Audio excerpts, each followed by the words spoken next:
L'histoire que je vais vous raconter, c'est celle incroyable de Navi Malela. Cet informaticien congolais a dû fuir son propre pays et se réfugier en Europe après avoir dénoncé les pratiques de sa banque.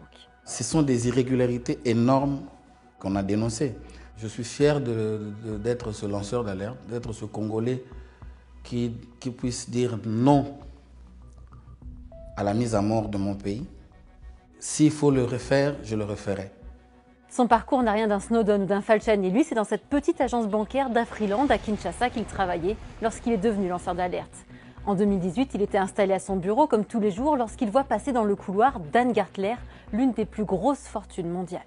Moi, je l'ai connu quand j'ai suivi un documentaire sur YouTube qui parlait de lui en tant que magnat des minerais au Congo. Ça m'a étonné de le voir dans nos installations. C'était la première fois. J'ai posé la question à l'autre collègue, à Grady Coco. Je lui ai dit, est-ce que tu connais ce monsieur? Il m'a dit non. Je lui ai dit, si ce monsieur commence à revenir dans notre banque, on aura des sérieux problèmes.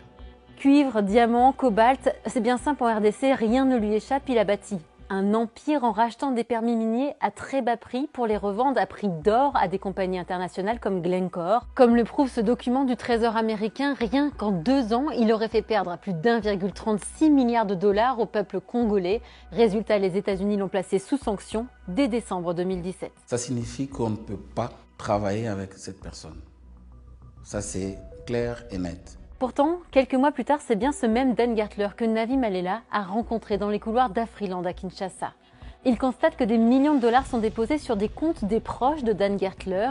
Pour contourner les sanctions, ces dollars sont convertis en euros puis réexpédiés à l'étranger. Navi Malela tente alors d'alerter sa direction, il écrit des rapports, mais rien ne se passe. Il décide alors d'agir. J'ai pris encore le risque d'envoyer les mêmes informations au vice-président du groupe. Et il m'avait promis une descente donc à Kinshasa pour une mission autour de ces informations. Mais jusqu'à mon départ du Congo, cette mission n'a jamais été effectuée. Grâce à lui, nous avons pu éplucher des milliers de documents bancaires, une fuite de grande ampleur qui fait des vagues jusqu'en Suisse car le siège de la holding d'Afriland n'est pas à Kinshasa, mais à Neuchâtel. Oui, vous avez bien entendu, à Neuchâtel. Évidemment, je me suis rendue sur place, mais vous allez le voir, aucune trace de banque. Bonjour, je cherche la banque Afriland. Oui, c'est bien ici? Oui et non, mais attendez. Oui et non. Je vais poser ça. Alors, pardon. Pas de souci. Oui. Je suis journaliste pour la RTS et je cherche la banque Afriland. Alors, en fait, ils sont pas là physiquement, en fait. Voilà, ils ont leur adresse ici. Vous redirigez le courrier, c'est juste ça que... Ok.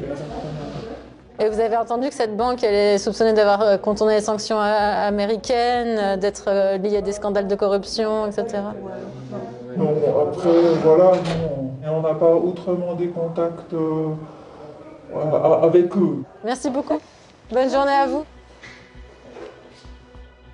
Ne manquez pas notre enquête complète à suivre sur Mise au Point.